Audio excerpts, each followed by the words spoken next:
Kengerian di pintu 13, yang sebenarnya terjadi saat tragedi Kanjuruhan. Malam itu Sabtu tanggal 1 Oktober tahun 2022, tragedi yang sangat mencekam terjadi di Stadion Kanjuruhan Malang. Pintu keluar stadion menjadi saksi bisu sebuah tragedi yang memakan korban hingga ratusan nyawa, yang melayang sia-sia, perempuan, lelaki, hingga anak kecil berdesak-desakan di hadapan gerbang keluar Stadion Kanjuruhan. Dari arah lapangan, polisi terus menembakkan gas air mata. Sementara gerbang terkunci rapat-rapat, di pintu 13, nyawa mereka melayang.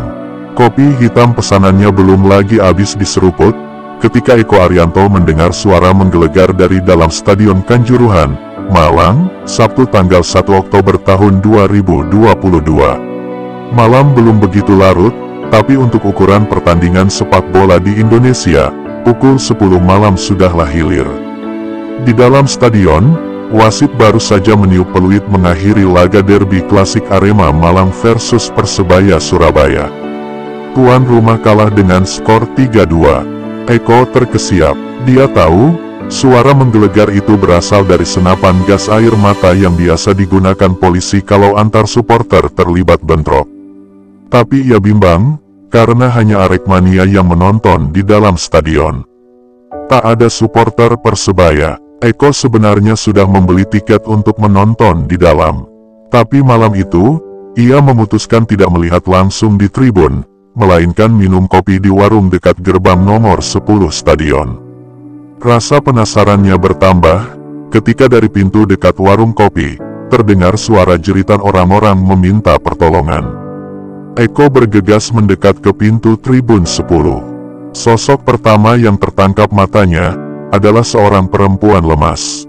Di tengah-tengah jeritan minta tolong, perempuan yang lemas itu jatuh pingsan. Mas, tolong mas, kami tidak bisa keluar," teriak seseorang dari dalam gerbang. "Ada gas air mata," teriak yang lain. Sejumlah Aremania bergegas menolong orang-orang yang terjebak tak bisa keluar dari pintu nomor 10. Lega karena sudah ada yang memberi bantuan, Eko mengajak teman-temannya yang lain memeriksa kondisi pintu lainnya. Setibanya di pintu 13, Eko dihadapkan dengan pemandangan mengerikan. Perempuan, lelaki, bahkan anak-anak yang kesemuanya Aremania, berdesak-desakan terperangkap. Pintu keluar terkunci rapat-rapat. Dari arah lapangan, masih terdengar suara tembakan gas air mata yang ditujukan ke arah mereka. Sempat ada yang menyuruh mereka ke arah tribun penonton, agar tak berdesak-desakan di depan pintu. Tapi masalahnya, polisi juga menembakkan gas air mata ke tribun. Mereka terjebak. Di tengah kesesakan, Eko melihat orang-orang yang terjebak berusaha menjebol dinding semen agar bisa keluar dari stadion. Dengan alat seadanya, Aremania berjuang menjebol dinding tersebut. Eko dan kawannya berinisiatif mencari aparat keamanan di sekitar agar bisa membantu membukakan pintu. "Pak, tolong pak, banyak yang terjebak di pintu 13. Terkunci, tak bisa keluar," kata Eko saat bertemu seorang aparat. Namun, bukannya menolong, aparat berseragam itu justru mencaci maki Eko. "Jan Cowok, teman saya juga ada yang kena," hardiknya. Aparat itu lantas hendak memukul Eko, tapi berhasil ditangkis oleh temannya. Tak menyerah, Eko berlari kembali menyisir sisi luar stadion untuk mencari pertolongan. Dia akhirnya bertemu anggota pengamanan pertandingan. Namun, semuanya sudah terlambat. Ketika Eko dan petugas keamanan mendatangi pintu 13, banyak di antara Aremania yang tergeletak tak bernyawa. Di lantai dekat pintu 13, Eko melihat banyak perempuan dan anak-anak tergeletak bertumpukan, lemas, meregang nyawa. "Gak kuat aku mas," tuturnya. Aremania dari distrik Dau itu menangis meraung-raung. Yuli Sumpil lantas mengusap-usap punggungnya, untuk menenangkan. "Yang kuat, gak apa-apa, ceritakan saja," kata Yuli. Eko dan Yuli hadir sebagai saksi dalam konferensi pers Federasi Komisi untuk Orang Hilang dan Korban Tidak Kekerasan, Malang, Senin tanggal 3 Oktober tahun 2022. Mereka adalah penyintas tragedi Kanjuruhan 2 hari sebelumnya, yang mengakibatkan ratusan Aremania meninggal dunia. Tragedi itu bermula dari tembakan gas air mata polisi ke arah tribun penonton. Gate 13 itu seperti kuburan massal mas, banyak perempuan dan anak-anak. Setelahnya, Eko kembali menangis.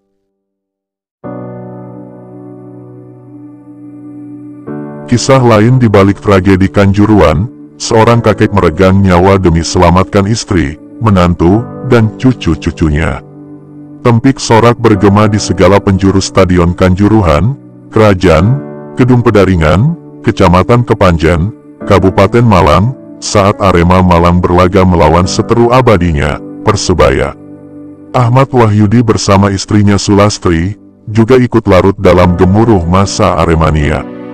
Bersama mereka, ada ketiga keponakan, menantu, dan cucunya. Tapi keriakan itu seketika berubah menjadi mencekam, saat polisi dan TNI menghalau sejumlah Aremania yang memasuki lapangan hendak bersalaman dengan skuad kesayangannya. Wahyudi yang berusia 40 tahun, mengajak sang istri dan semua keluarganya untuk keluar lebih dulu karena situasi mulai tak asyik ditonton. "Ayo Bu, kita keluar saja," kata Wahyudi. "Kenapa Pak?" jawab Sulastri. "Enggak baik anak kecil lihat kayak begini. Kita keluar saja cari makan, daripada cucu lihat begini." Sulastri dan lainnya mengikuti langkah Wahyudi, menuju tangga ke arah pintu keluar tribun nomor 12. "Bu, pegangan besi biar enggak jatuh." Sulastri menuruti perkataan sang suami, usianya sudah masuk kepala 5, tubuhnya tak lagi kuat bila meniti anak tangga. Dalam waktu bersamaan, Sulastri sempat melihat benda berasap melayang di atas kepalanya. Seketika itu pula matanya terasa perih. Benda itu gas air mata, yang ditembakkan polisi dari pinggir lapangan. Saking perihnya, Sulastri tak bisa membuka mata. Pada kesempatan terakhir melihat, ia memegang tangan sang Wahyudi. "Pegangan semua, pegangan," perintah Wahyudi. Wahyudi berada paling depan, diikuti Sulastri, menantu, cucu, dan ketiga keponakannya. Dari sekitar tangga, persisnya di tribun nomor 12, Aremania lainnya banyak berteriak ketakutan. Polisi menembaki mereka memakai gas air mata.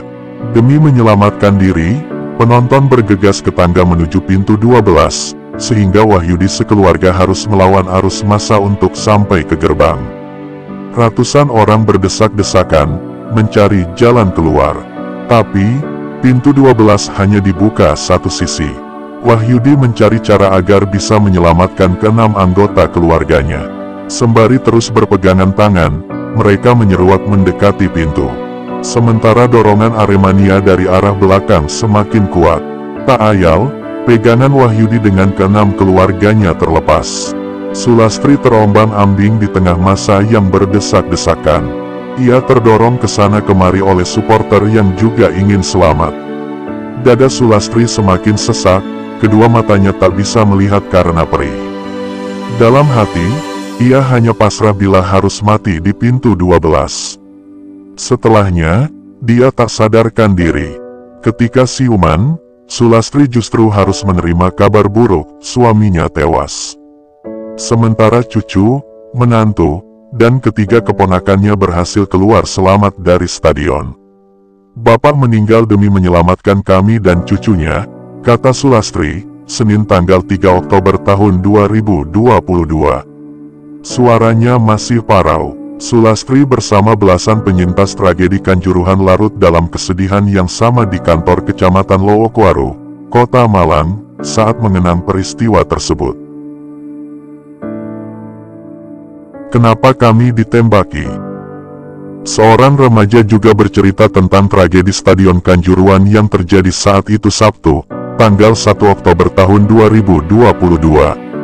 Aulia Rahman Maksum, sebenarnya masih belum kuat untuk kembali ke Stadion Kanjuruhan, setelah 2 hari sebelumnya terjebak di antara Aremania yang hendak menyelamatkan diri. Senin siang, Aulia masih memakai baju seragam.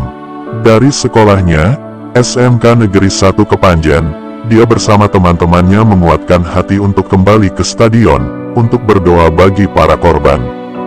Sabtu malam akhir pekan lalu, Aulia bersama 6 temannya menonton laga Arema vs Persebaya.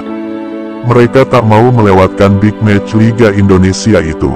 Aulia bersama teman-temannya membeli tiket dan duduk di tribun 14. Sepanjang pertandingan, tidak ada kejadian apapun.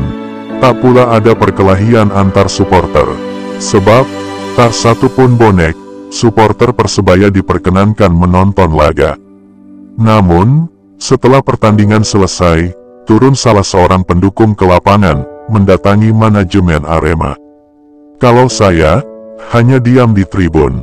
Tapi setelah satu orang pertama turun, beberapa orang lainnya ikut, kata Aulia. Menyusul kemudian polisi membawa senjata gas air mata masuk ke lapangan. Mereka menembak ke arah kerumunan yang ada di lapangan. Parahnya, tembakan itu juga diarahkan ke tribun 14. Padahal, tidak ada satupun Aremania yang berusaha manjat pagar masuk ke lapangan. Saya sesalkan itu, kenapa tembakan diarahkan ke kami? Malah, orang yang berada di lapangan itu aman, kata Aulia.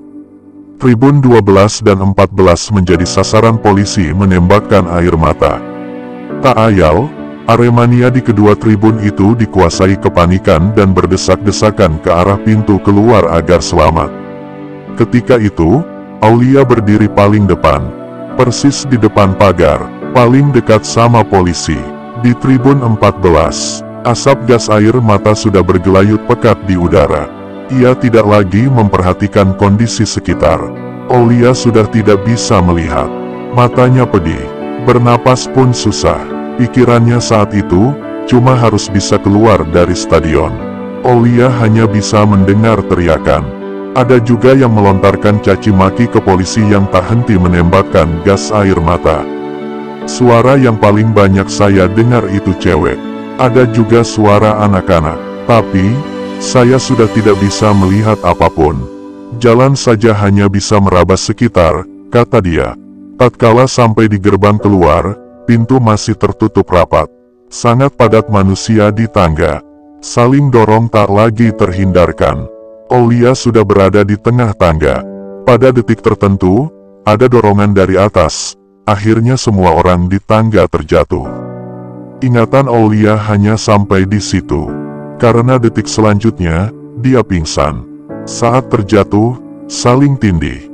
Orang paling bawah itu meninggal dunia. Banyak banget yang seperti itu. Saya saja pingsan. Saat sadar, sudah di ruang VIP, kata Aulia. Aulia baru siuman minggu subuh, sekitar pukul 4. Ternyata, teman-temannya lah yang menyelamatkannya. Tak ada serangan ke pemain Persebaya, kata Dadang Hermawan, saksi yang lain dari tragedi malam itu di Stadion Kanjuruhan. Dadang Hermawan, seorang Aremania, berani bersumpah tak ada satupun di antara mereka yang menyerang pemain Persebaya saat masuk ke lapangan seusai laga. Karenanya, dia merasa janggal, kenapa polisi langsung melepas tembakan gas air mata. Setelah wasit meniup peluit 3 kali, 2 teman dari sektor timur turun tidak menyerang pemain Persebaya. Sebab pemain Persebaya sudah masuk ruang ganti, kata dia. Dia mengatakan, Aremania yang memasuki lapangan tak ada yang berniat buruk, apalagi berbuat rusuh meski Arema malang kalah dalam laga tersebut. Kawan-kawan hanya menyalami dan mensupport pemain Arema. Setelah itu diamankan steward, kata Dadang. Steward, petugas keamanan laga, meminta Aremania yang masuk ke lapangan untuk naik kembali ke tribun. Tapi, Aremania dari tribun utara turun ke lapangan karena mengira ada keributan antara petugas keamanan dengan kawan mereka. Spontan turun dikira gegeran atau ribut, ujarnya. Tak lama kemudian, aparat merespons dengan tindakan represif. Bawa tameng dan senjata membubarkan kami. Saya kira cukup, ternyata menembakkan gas air mata. Tembakan itu sontak membuat Aremania berlarian menyelamatkan diri. Bahkan ada yang nekat terjun dari pagar stadion. Mereka lari menyelamatkan diri ke tengah lapangan bukan untuk menyerang petugas. Mereka menyelamatkan diri dari gas air mata, tutur Dadang. Gas air mata mengepung tribun. Dirasakannya gas tersebut sangat perih dan menyengat. Ia menilai gas tersebut bukan untuk menghalau massa, tapi gas air mata untuk perang. Berdasarkan literatur yang saya baca, gas yang digunakan saat itu, di kulit saya perih banget. Bahkan sampai sekarang saya masih sesak. Dadang sendiri saat itu memutuskan lari ke arah tribun VIP. Sampai di sana, betapa kagetnya dia melihat sejumlah Aremania tergeletak tak bernyawa, termasuk teman ngopinya. Saya temukan teman saya sudah meninggal dunia, kata Dadang, menangis. Tragedi Stadion Kanjuruhan meninggalkan duka, trauma, dan rasa takut yang sangat mencekam. Semoga ini menjadi pelajaran buat kita semua, dan semoga kita semua dalam lindungan Tuhan Yang Maha Esa. Terima kasih sudah menonton. Sampai jumpa di video kami selanjutnya.